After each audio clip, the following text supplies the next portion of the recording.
F-15E in Iran was rescued by special forces Sunday morning local time, according to multiple U.S. officials.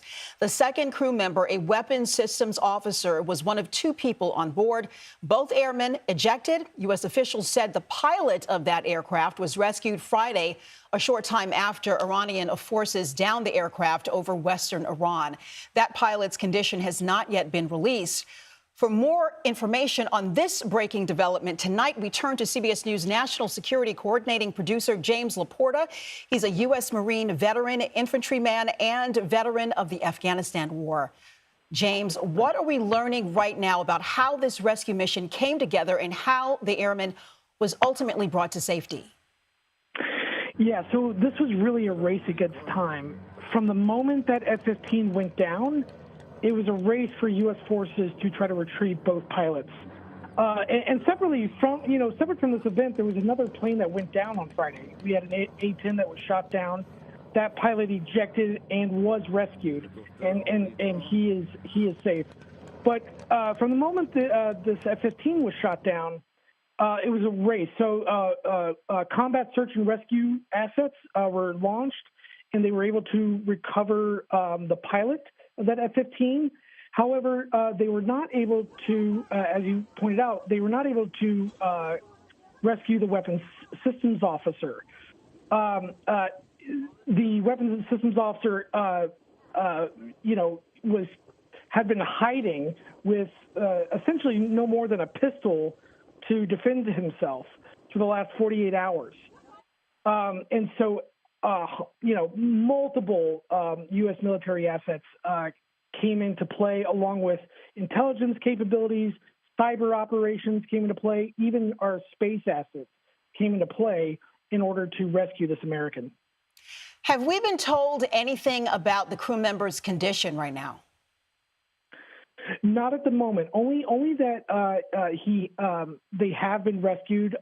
In terms of his status, we're not sure if all is safe and sound, or did he sustain any injuries, or so I don't want to go too much into speculation on that, because all we know at this point is that he has been rescued. Walk us through just how a search and rescue mission unfolds in a case like this. Sure. So we have assets in the U.S. military that this is all they do is train for a combat search and rescue, or it's also known in some, for the Navy and the Marines, we will call this a TRAP mission, which is a tactical recovery of aircraft and personnel. But in this particular mission, one of the units that was really key in this was the Air Force pararescuemen.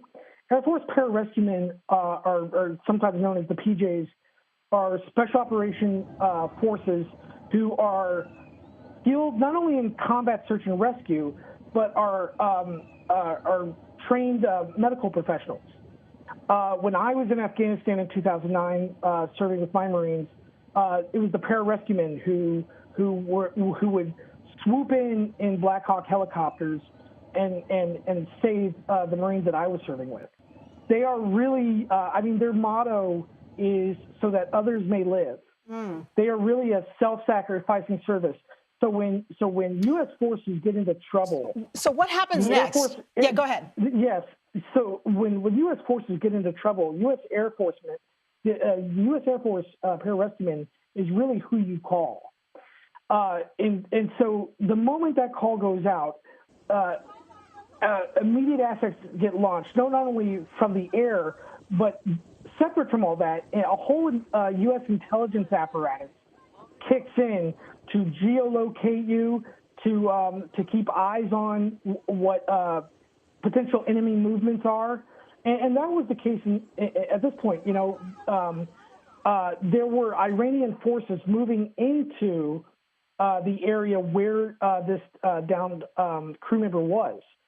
So this was a very risky, very dangerous mission that could have really gone the wrong way. But thankfully, this person has been rescued. Extremely risky. Now, we're looking ahead now. What happens next in this case? How significant is this rescue operation in the broader context of the war right now? That's a great question. For the past couple of days, President Trump has been threatening more action. He did that just today regarding the Strait. We were, reading the tea leaves. There seemed to be even a further bombing escalation that was to occur. But it seems all of that perhaps was put on hold to really focus on this, to rescuing this pilot. So what are commanders watching most closely now that this crew member was safely recovered? What are they watching? So right now, I think, they're watching for what are the next. So they're watching sort of the the Iranian. What is the Iranian response? Is there going to be more retaliatory strikes? In the form of, Iran still possesses missile capabilities. They still possess drone capabilities. Despite the fact that, despite the sort of the bombing campaign that we've seen both from the U.S. and Israel air assets, they still possess the ability to strike back. So I think that's what is what we're watching for now. And what kind of survival training do these crew members actually have when they do get ejected behind enemy lines the way they did in this case? That's a great question. So air crews, particularly these pilots, are required as part of their training to go through what we call SEER school. SEER is an acronym that's survival, evasion, resistance, and escape. That school teaches you how to, when you are, subject to being, a downed aviator, teaches you how to survive on your own, how to escape enemy forces, and if you are captured, how to survive in that environment as well. The schoolhouse itself actually teaches lessons learned from past prisoners of war, from World War II, and in particular from the Vietnam War, and how to survive in captivity if you are captured by enemy forces. So that is what that school is designed to teach aviators, if they are ever in this situation, is how to survive and how to evade, and unfortunately, if you are captured, how to survive in that environment as well. Yeah, you mentioned the fact that he was hiding with a pistol. Talk a little bit more about that and what that experience must have been like for him. Yeah, so in the grand scheme of things, when you have people coming after you with small arms, with AK-47s and things like that, a pistol is not much protection. And when I say, all he had was a pistol, he also most likely did not have many rounds. So maybe anywhere between 15, maybe 30 rounds. And that's speculation, but, this aviator is not carrying a large amount of ammunition because that's not really their job. Their job is to, be the backseater in an F-15. So if all you have is a pistol and, maybe 2 magazines on you, that's not a lot of protection if you're facing down a force where they're carrying AK-47s and other small arms. So we have this dramatic rescue. They have him. Where do they bring him next? So the next thing he's going to go through is further echelon care. He's going to go through medical treatment regardless of his status. Because not only is it his physical care, it's mental care, right? There's a mental aspect to this that you were shot out of the sky and you've had to escape and evade for the past couple of days, right? So not only are they going to check him out medically in terms of his physical health, but also his mental health. The other thing is they're going to debrief him. So any sort of information they can gain that was learned that this pilot might have seen or heard on the ground, they'll do that too. So there's going to be an entire intelligence debriefing. There's also going to be, which I'm sure will be a very emotional moment, is there's going to be a notification to his family. And his family will learn of his status.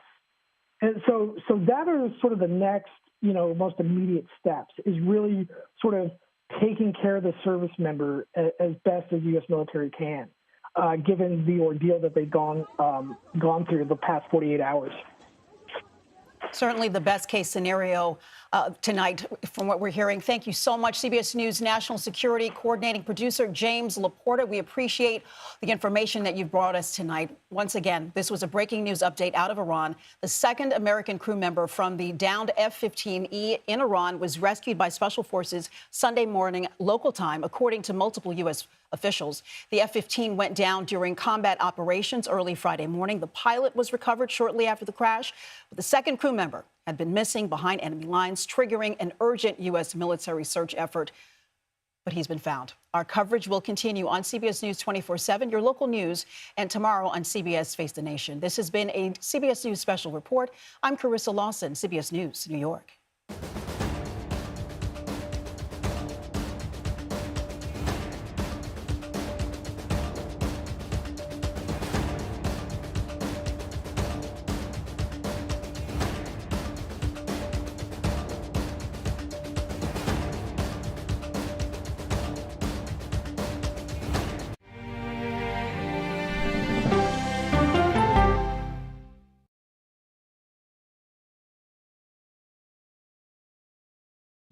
Chilling with the queen, her name is Gail King. Hey! CBS Morning. CBS Morning. CBS Morning. CBS Morning. CBS Morning. CBS Morning. CBS Morning. CBS Mornings on CBS and where else? Paramount Plus. See you at 7.